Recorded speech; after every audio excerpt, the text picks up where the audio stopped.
Havia naquela mesma região pastores que viviam nos campos e guardavam o seu rebanho durante as vigílias da noite. E um anjo do Senhor desceu aonde eles estavam, e a glória do Senhor brilhou ao redor deles, e ficaram tomados de grande temor. O anjo, porém, lhes disse: Não temais, eis que vos trago boa nova de grande alegria, que o será para todo o povo. É que hoje vos nasceu, na cidade de Davi, o Salvador, que é Cristo o Senhor. E isso vos servirá de sinal. Encontrareis uma criança envolta em faixas e deitada em manjedoura. E subitamente apareceu com o anjo uma multidão da milícia celestial, louvando a Deus e dizendo: Glória a Deus nas maiores alturas, e paz na terra entre os homens, a quem ele quer bem. E, ausentando-se eles, os anjos, para o céu, diziam os pastores uns aos outros: Vamos até Belém e vejamos os acontecimentos que o Senhor nos deu a conhecer. Foram apressadamente e acharam Maria e José e a criança deitada na manjedoura. E vendo-o, divulgaram o que lhes tinham dito a respeito deste menino. Todos os que ouviram se admiraram das coisas referidas pelos pastores.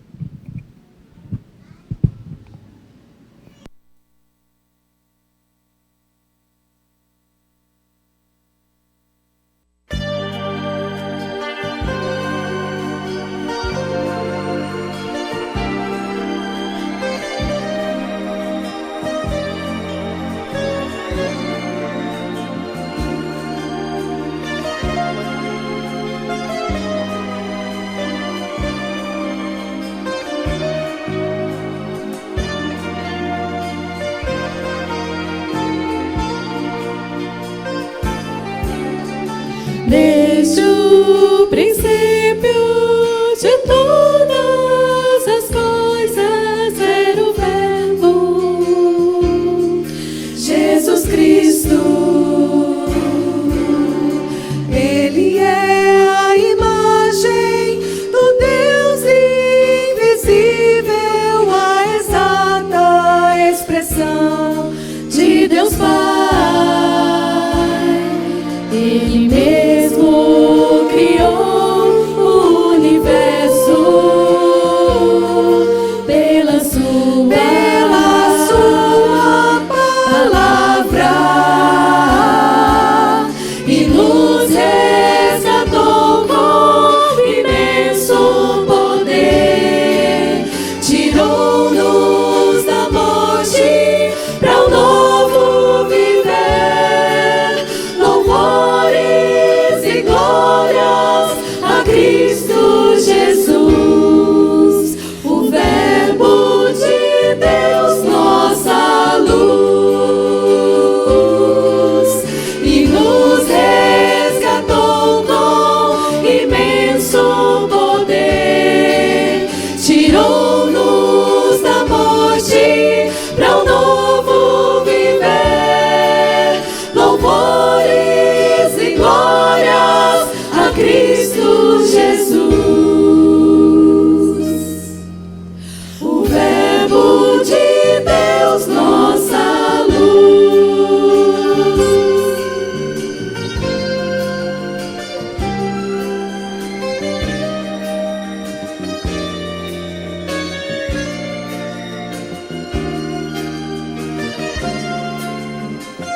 visita dos magos.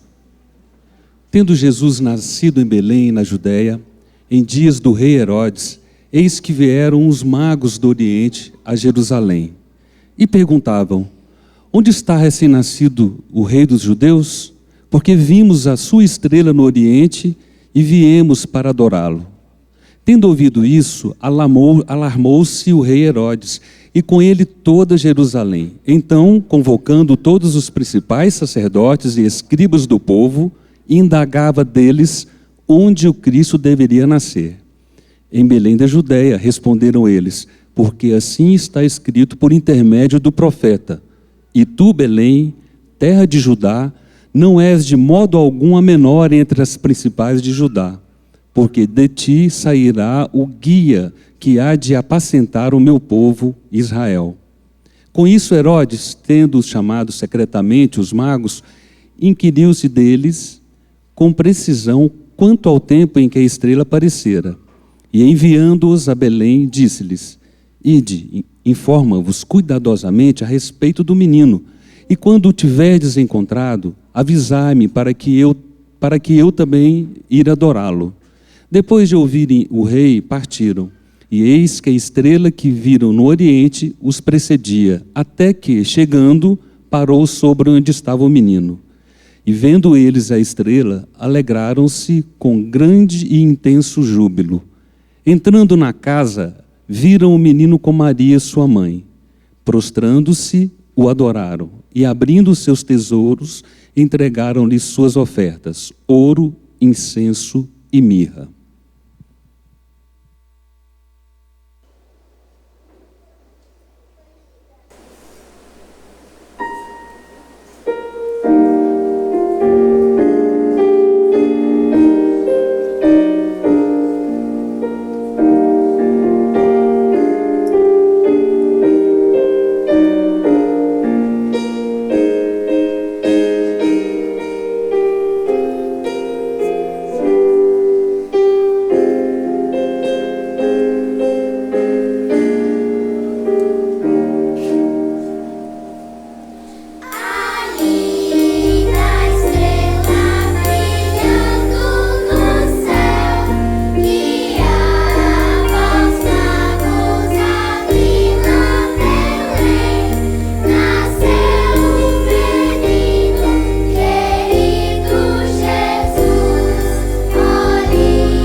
Vem descansar, bebezinho de luz, e assim repousar em meus braços de amor, mandado por Deus, vieste Jesus, vem, pois dorme em paz, bebezinho de luz.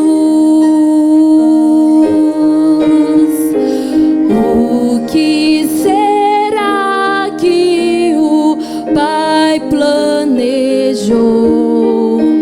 Embora um bebê, és o Rei divinal, estando entre nós, eu posso entender o Messias de Deus é chegar afinal. O mundo seguia pelas trevas do mal, e enfim tu viestes, trazendo a todos a luz divina. Porque deixaste teu lar de esplendor, feliz eu estou, mas me vem um temor. O teu amanhã não posso prever, mas agora, Jesus, descansa em paz.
É uma alegria para mim estar com vocês, depois de ouvirmos coisas tão belas, né? Tão bem cantadas, tão bem preparadas, e é muito gostoso isso, expressar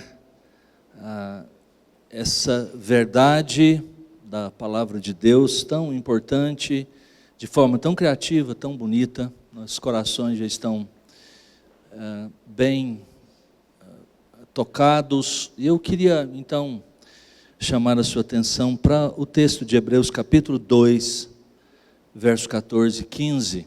Nós cantamos essa história, nós lemos passagens nessa noite, textos que narram essa história, e esses dias todos, quando nós chegamos no mês de dezembro, as nossas igrejas, nós mesmos, lemos devocionários, nós ouvimos de alguma maneira sobre essa história, lemos sobre essa história. E eu queria chamar a atenção de vocês para algo que tem a ver com essa história, que toma como ponto de partida essas narrativas dos evangelhos, Mateus capítulo 1, capítulo 2, Lucas capítulo 1 e capítulo 2, de uma certa maneira, o prólogo do Evangelho de João, contam-nos essas histórias de como o Redentor nasceu, de como, humanamente falando, ele esteve conosco, e de uma forma comum, ordinária, em muitos aspectos, ele percorreu o mesmo caminho que nós percorremos, e era para ser assim mesmo, mas em alguns pontos certamente diferentes de nós. Eu queria olhar do ponto de vista da teologia, alguns aspectos dessa história, tomando como ponto de partida a historicidade de tudo aquilo que aconteceu, essas narrativas da natividade, esses capítulos já mencionados. Eu queria chamar a sua atenção para esse texto de Hebreus capítulo 2, versos 14 e 15, e dizem assim: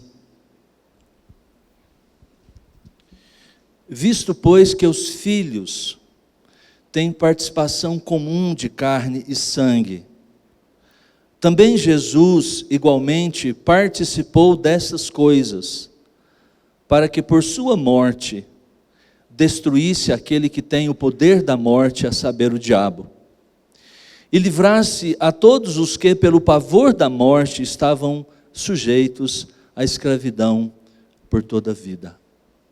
Vamos orar mais uma vez?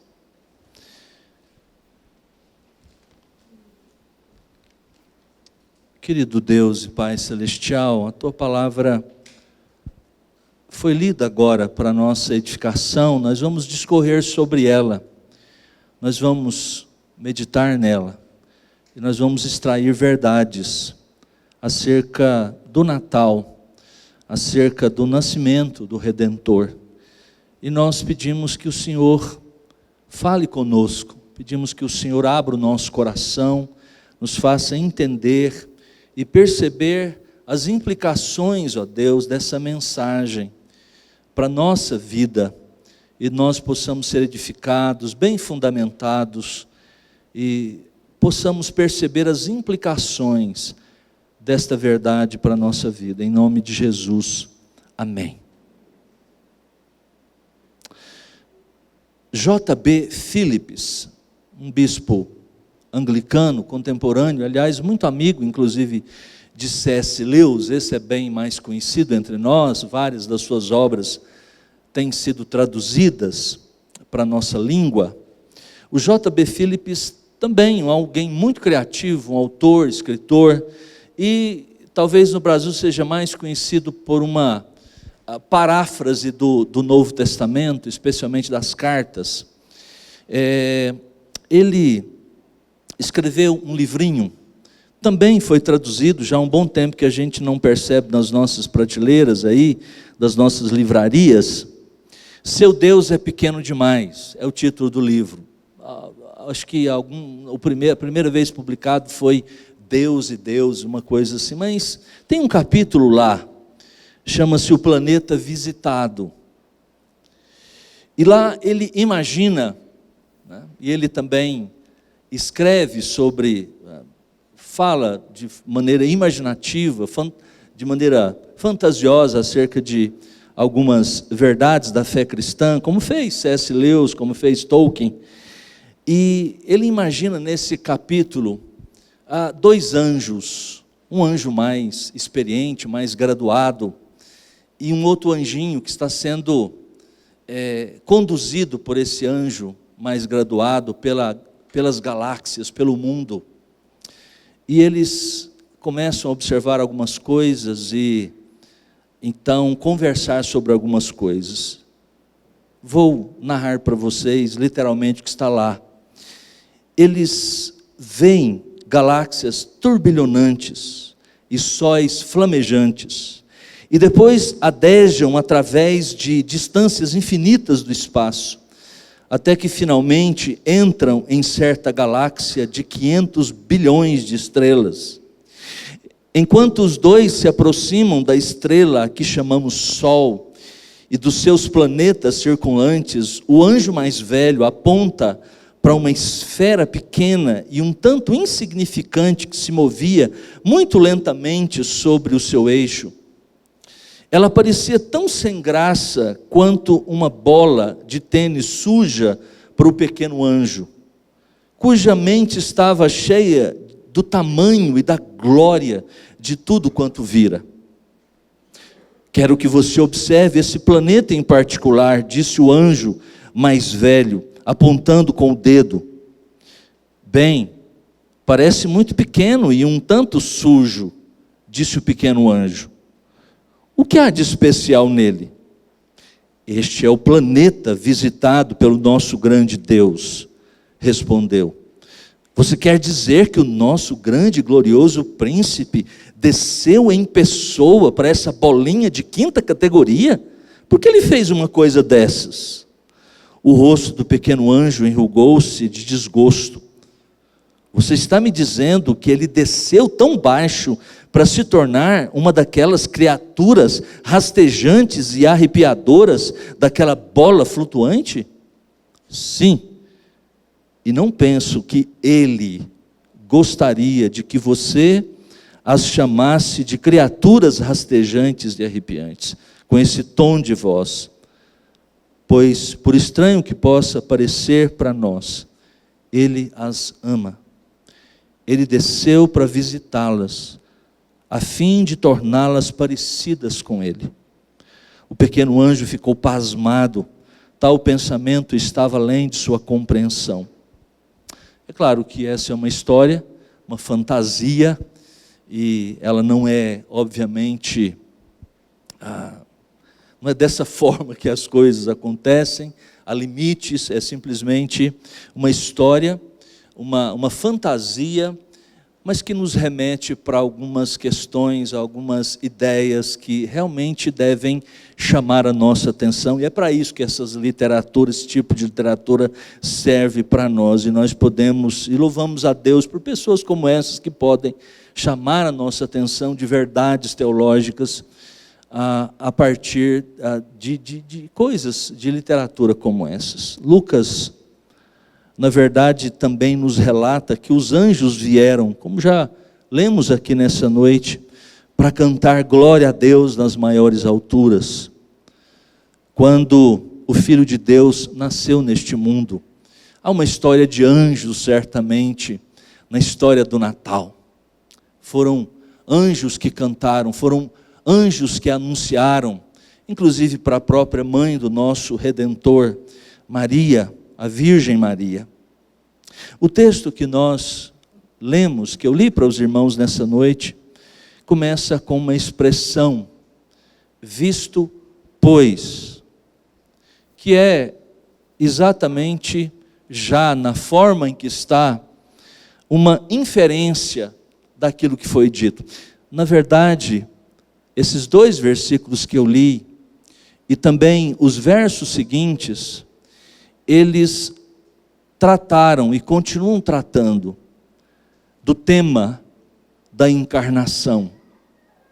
Não como os evangelhos fizeram, falando de maneira histórica, mas nos descrevendo de uma maneira profunda e teológica a este evento marcante na história do povo de Deus, na história do mundo, certamente.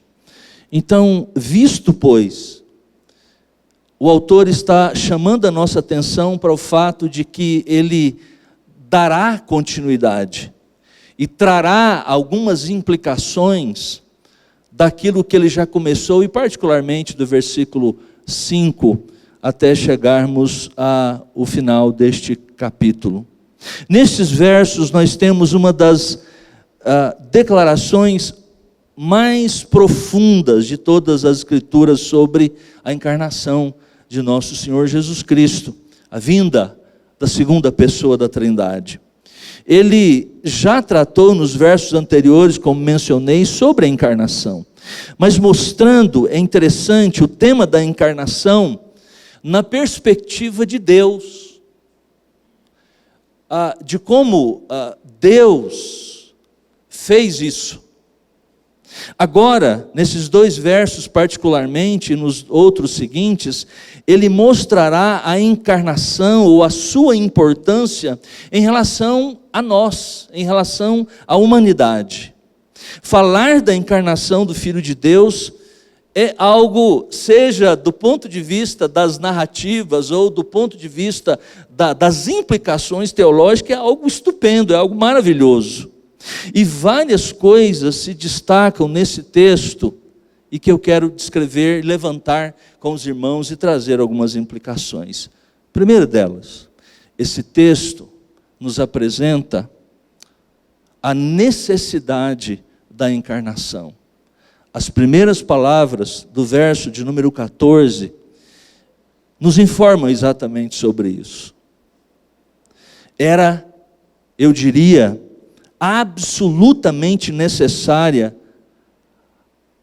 a encarnação. Era absolutamente necessário que Deus, o Deus imenso, o Deus que é luz, o Deus que não pode ser descrito e ser definido por palavras humanas, porque certamente nos faltariam as palavras necessárias para expressar a sua grandeza, os seus atributos. A teologia simplesmente fala de atributos comunicáveis e atributos incomunicáveis de Deus, os atributos da soberania. Nós não temos palavras para descrever Deus. Este Deus, a segunda pessoa da Trindade, que é um outro mistério, como é que um ser, ele se mantém, ele se subsiste em três pessoas. Como é que esta segunda pessoa da triunidade se torna como um de nós? É isto que a encarnação nos diz. Mas o texto está dizendo exatamente que isso se fazia absolutamente necessário. Diz o texto que, na minha linguagem, já que os muitos filhos que Deus tem deveriam ser santificados, e a maneira que o autor de Hebreus fala de redenção, de salvação, de justificação, da nossa redenção, então era absolutamente necessário que ele se tornasse carne e sangue.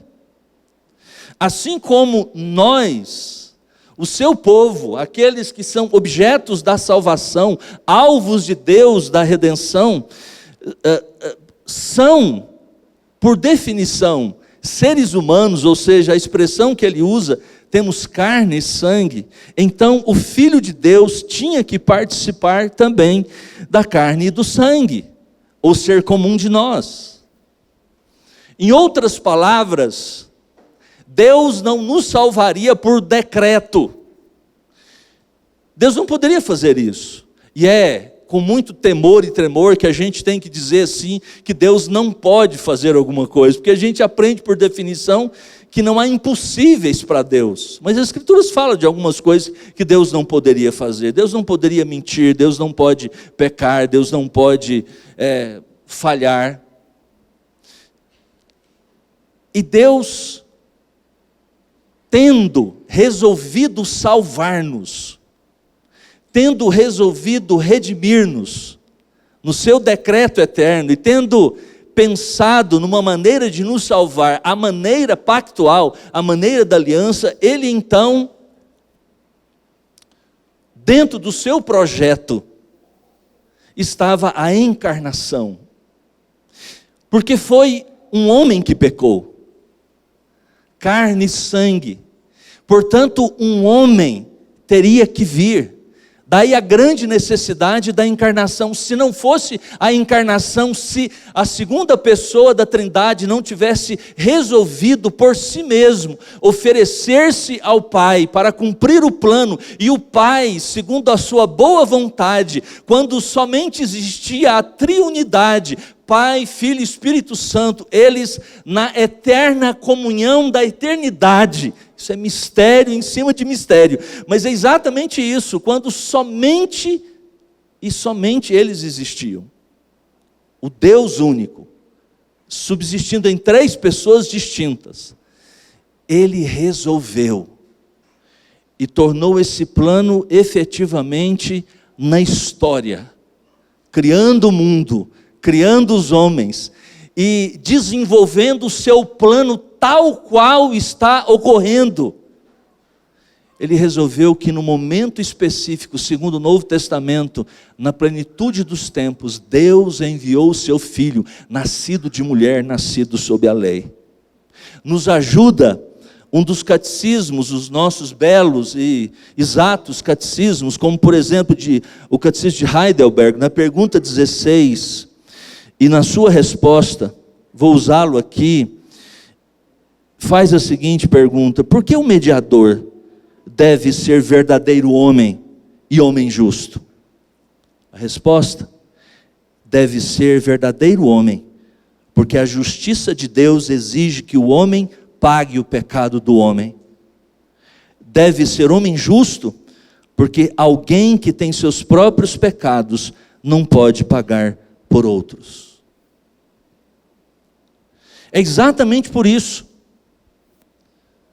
Deus, como eu disse, não poderia simplesmente, e às vezes as pessoas perguntam, e pensam, por que Deus teve que sacrificar o seu filho na cruz? Que Deus é este? Parece que Deus não é tão bom assim. Ver os sofrimentos do seu próprio filho, não são aquelas coisas que os pais gostariam de fazer com os seus filhos. Mas foi exatamente isso que Deus fez, para cumprir os seus propósitos, para salvar-nos, salvar aqueles a quem Ele mesmo escolheu, a mim e a você, que estamos aqui nessa noite.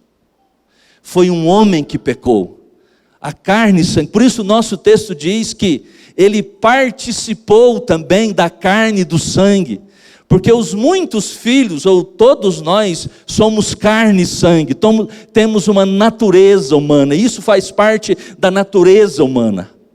E é exatamente por isso que Ele, o Filho de Deus, encarnou-se, tornou-se como um de nós. Quem pecou foi um homem, então um homem deveria pagar o preço, não um anjo. Mas entre os homens não havia nenhum homem com condições de nos representar satisfatoriamente diante de Deus. A Bíblia fala de grandes homens, inclusive há algumas menções a alguns que foram realmente muito especiais, pessoas segundo o coração de Deus, pessoas que eram mansas, as mais mansas de toda a terra.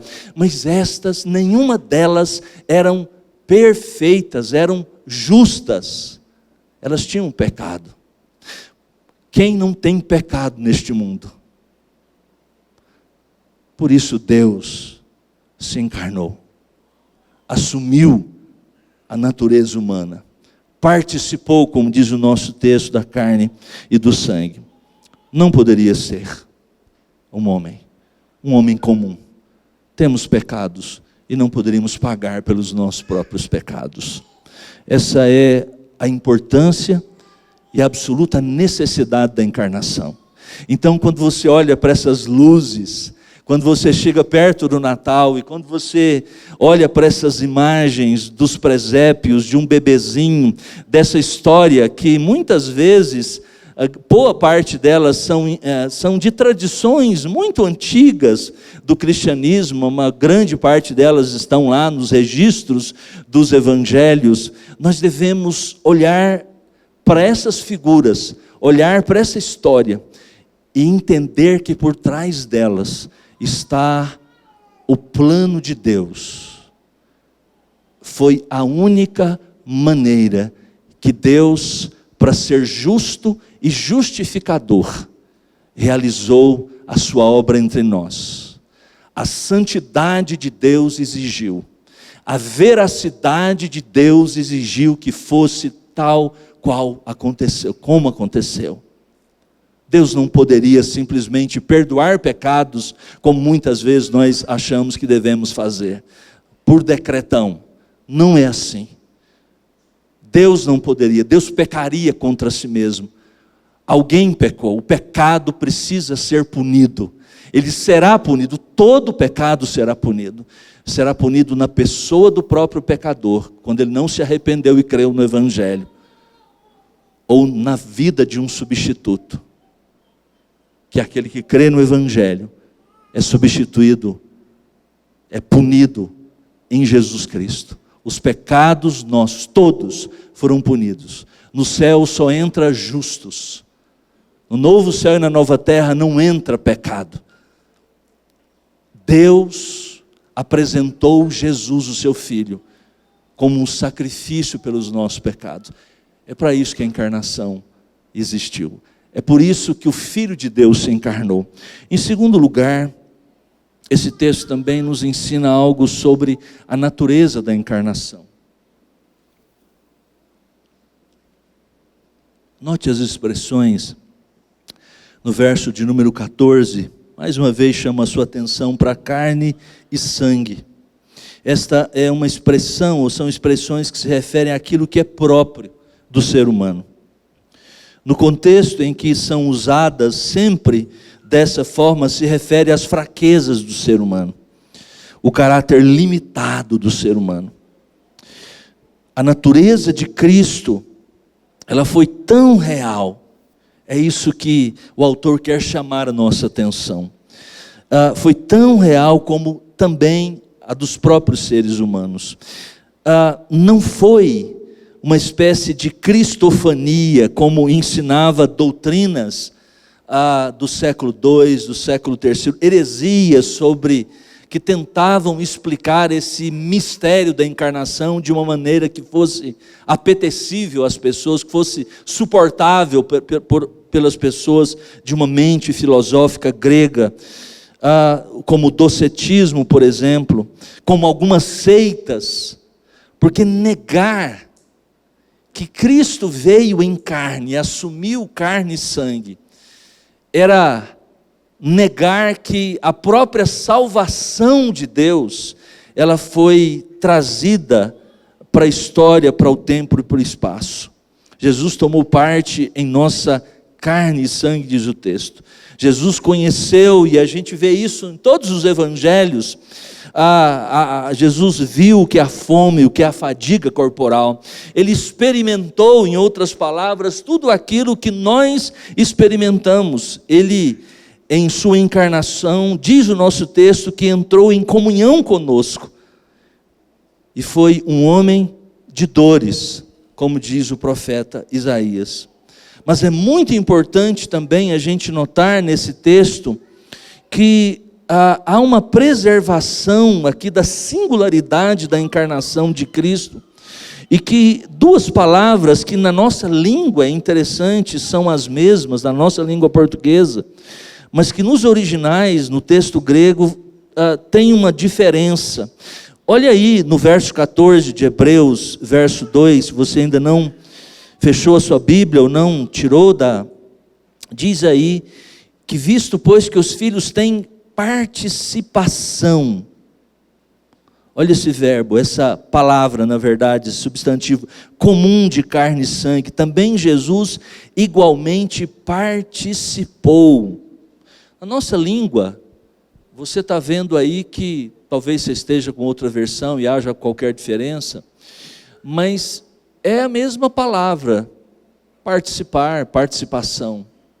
É a palavra, a primeira na língua original, para comunhão. Ele teve comunhão.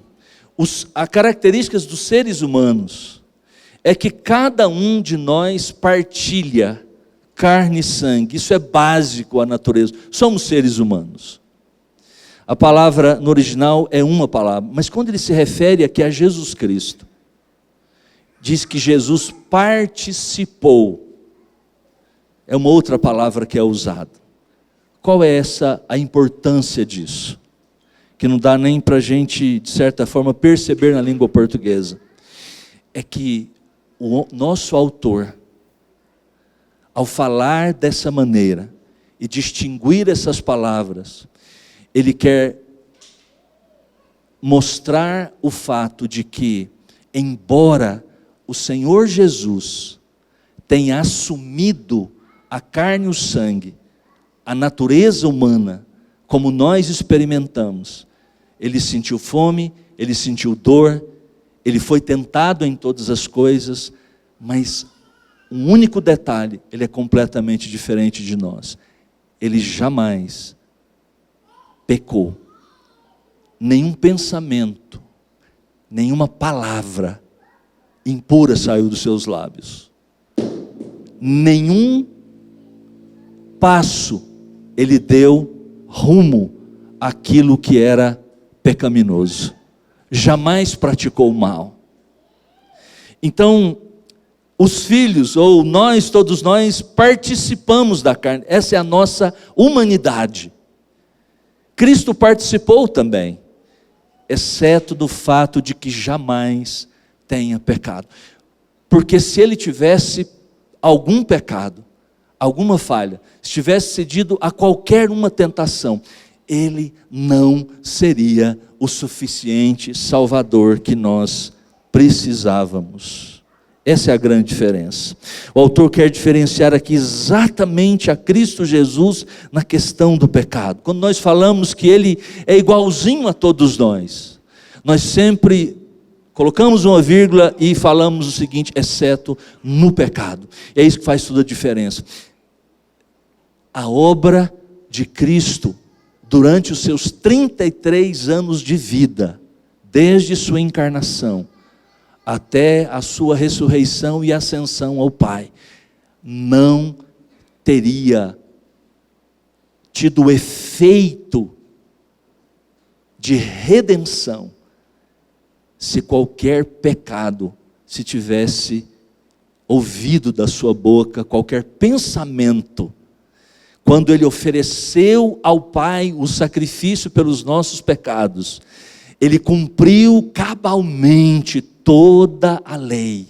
Não é à toa que uma das palavras mais importantes da cruz, ele diz algumas coisas antes da sua morte, é: está consumado. É o tetelestai. Está consumado.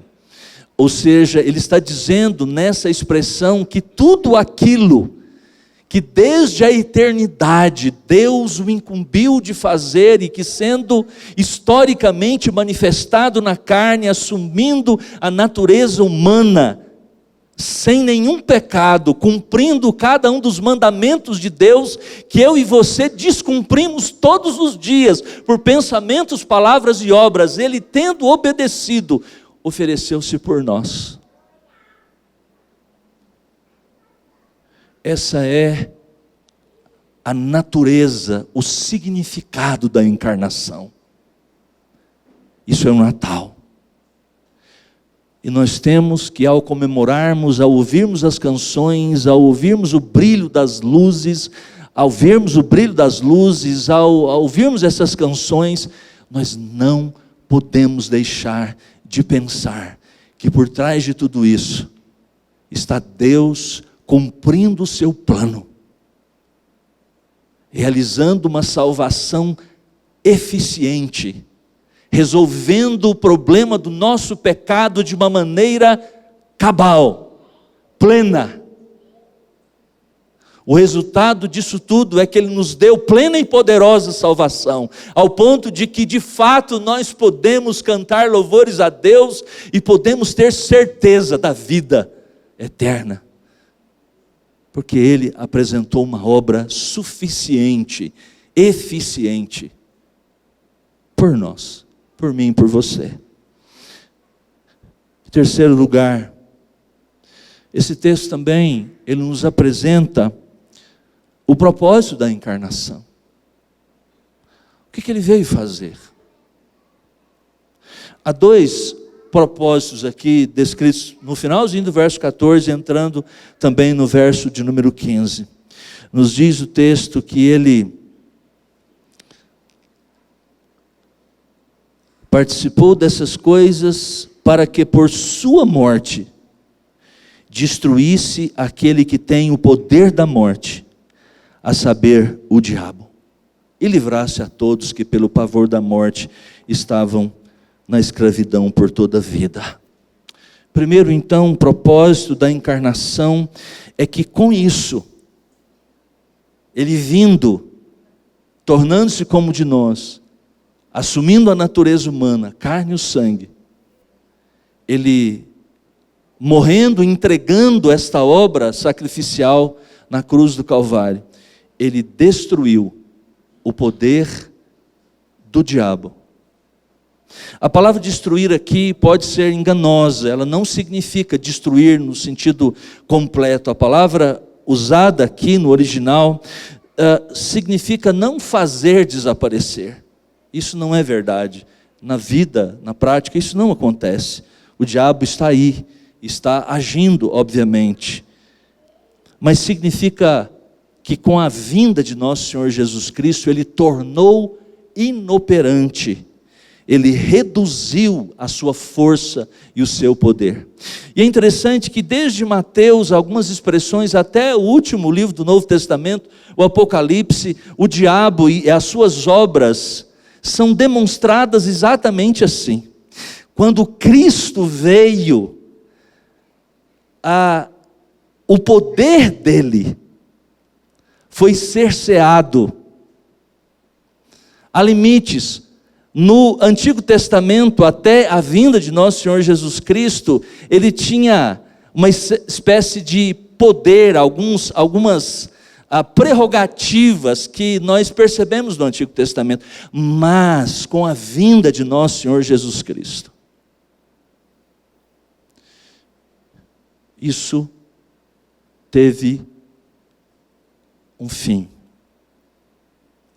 Quando ele veio sobre a face da terra, quando ele começou o seu ministério, os demônios começam a bater em retirada. Ele os venceu ali, ou tornou o seu poder inoperante.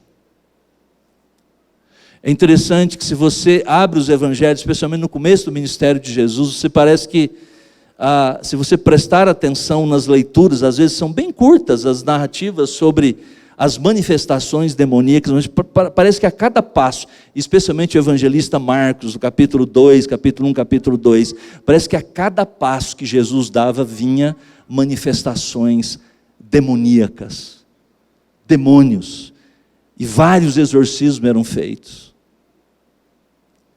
Parece que é uma espécie de paródia da encarnação. O diabo é um grande imitador. Ele nunca fez absolutamente nada, ele não é criativo, ele simplesmente, como um teólogo, ele é uma espécie de parasita. Ele está sempre usufruindo das belas coisas que Deus criou. E assim como o Filho de Deus encarnou, parece que o diabo quer fazer uma imitação disso, uma paródia daquilo que o próprio Deus fez, como sempre o diabo faz. Imitações baratas, absurdas. E por isso tomava a vida de pessoas e manifestavam-se demônios através daquelas pessoas. Mas ali está o dedo de Deus. ele expulsa demônios, ele venceu. Não é que não há poder do inimigo neste mundo, mas com a vinda de Cristo, nós entendemos que a escatologia, o fim chegou até nós. Nós estamos vivendo os últimos momentos da história. Com a vinda de Jesus, nós chamamos na escatologia que ela foi inaugurada. Diz o nosso texto que ele foi reduzido, o seu poder. O evangelho é pregado em todas as nações. Pessoas de todas as partes ouvem o evangelho e se convertem ao evangelho. Eis a maravilha, diz um comentarista. Satanás é derrotado por aquilo que ele conquistou. Ele pensou que matando Jesus, ele provocou de todas as formas, o Filho de Deus seria destruído, mas foi exatamente na morte de Cristo que ele foi destruído. Como o teólogo puritano John Owen escreve um livro que o título já diz tudo, né? A morte da morte na morte de Cristo Jesus. É bem o que está escrito aqui, um resumo desse verso, dessa ideia. A morte da morte na morte de Cristo. Não sei se você já leu aqueles contos infantis de C.S. Lewis, O Leão, a Feiticeira e o Guarda-Roupa, os contos, a série de Nárnia. Mas há um momento ali muito interessante, quando Aslan é sacrificado pela feiticeira, e há uma algazarra dos infernos ali, vamos usar a expressão, alegria, porque a feiticeira e todos os inimigos do grande Aslan, eles o prenderam, cortaram a sua juba, e brincaram com ele, e fizeram escárnios. Claro que aquilo é uma imagem do que aconteceu com o Senhor Jesus na cruz do Calvário, na visão de C.S. Lewis. E num certo momento, elas perceberam então que Aslan estava vivo. E aí o próprio Aslan, que é uma figura do Senhor Jesus, vira para elas e diz: explico.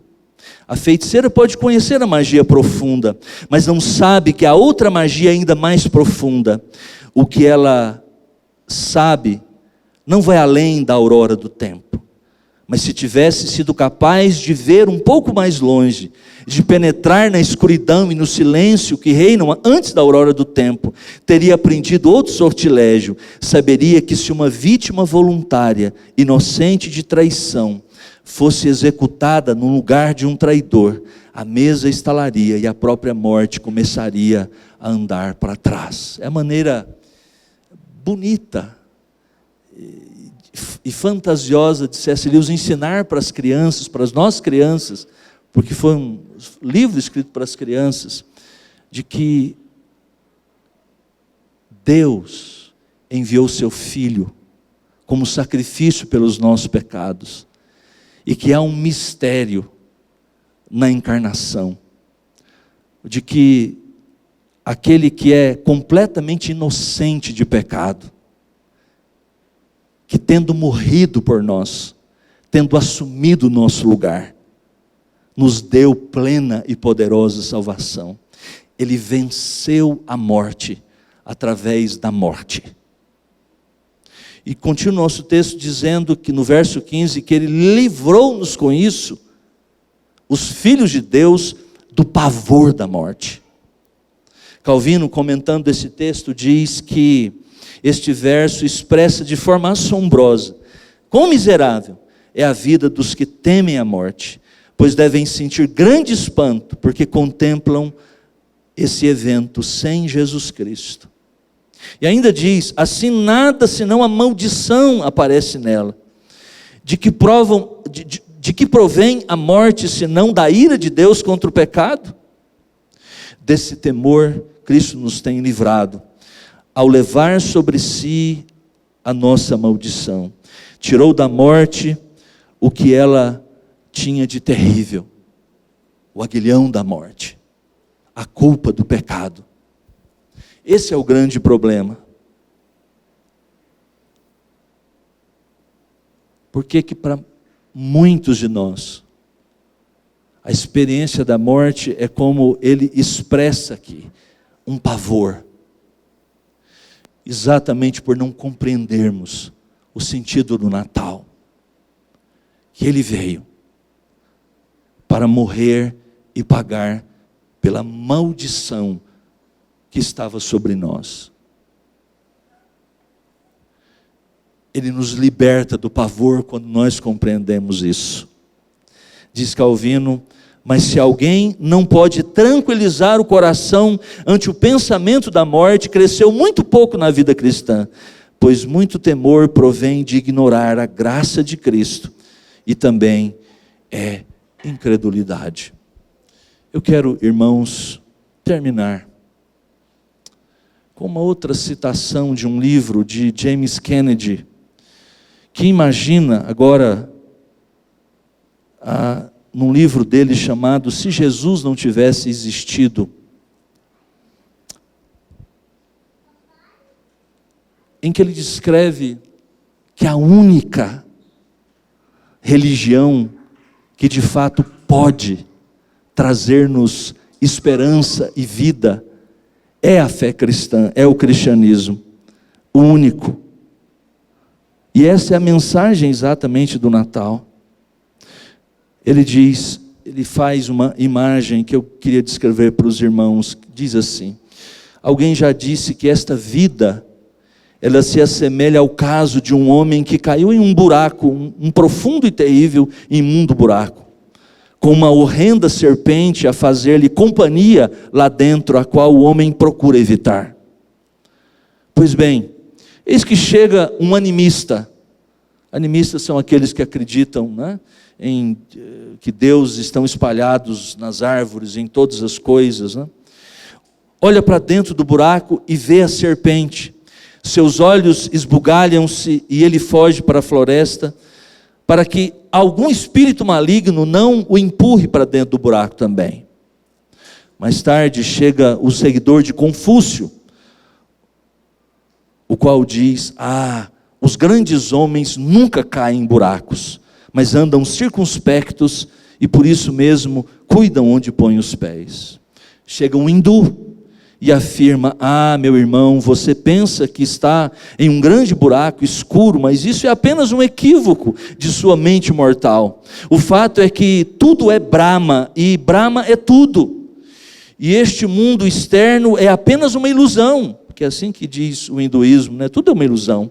Esse buraco não existe, nem existe essa serpente, e tudo terminará muito bem, paz.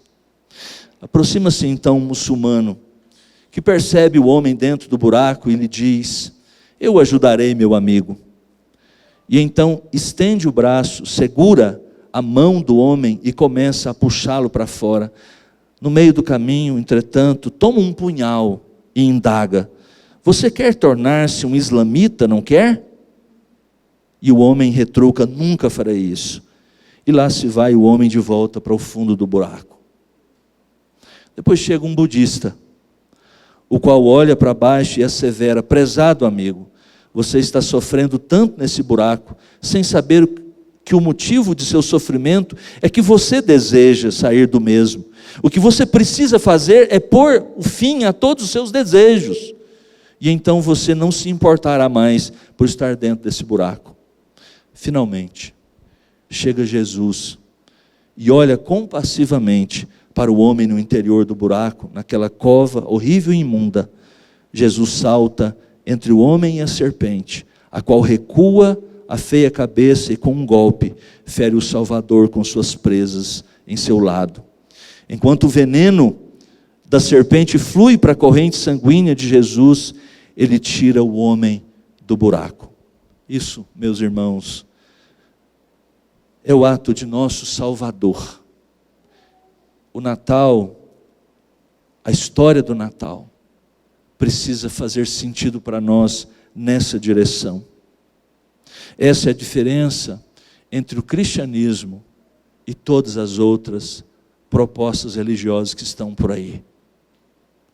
É a única mensagem que realmente salva, porque é a história do Deus encarnado.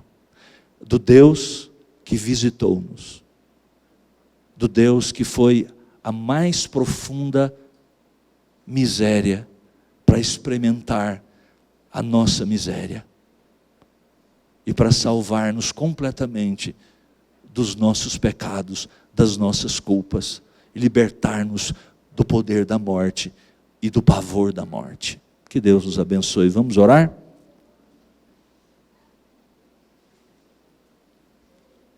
Querido Deus e Pai, agradecemos porque nós temos, Pai, a oportunidade de cantar, de ler essas histórias. Mas pedimos também, ó Deus, que Tu nos ajudes a entender o significado destas verdades, narradas, cantadas, percebidas e sentidas. Perceber as implicações disso para a nossa vida, dessas verdades para a nossa vida. E que compreendendo-as, o Teu Espírito Santo, ó Deus, as use para trazer-nos vida, trazer-nos certeza, convicção da nossa fé. É o que te pedimos em nome de Jesus. Amém e amém.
Adoremos,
nós todos salvar.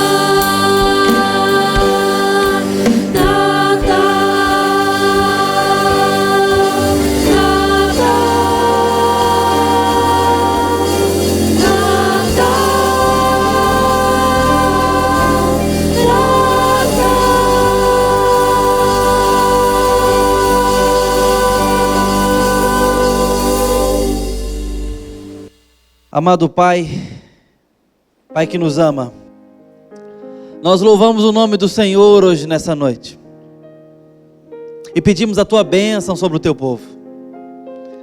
Pai, que esse coro, essas canções, nossas vozes, expressem nosso coração ao Senhor.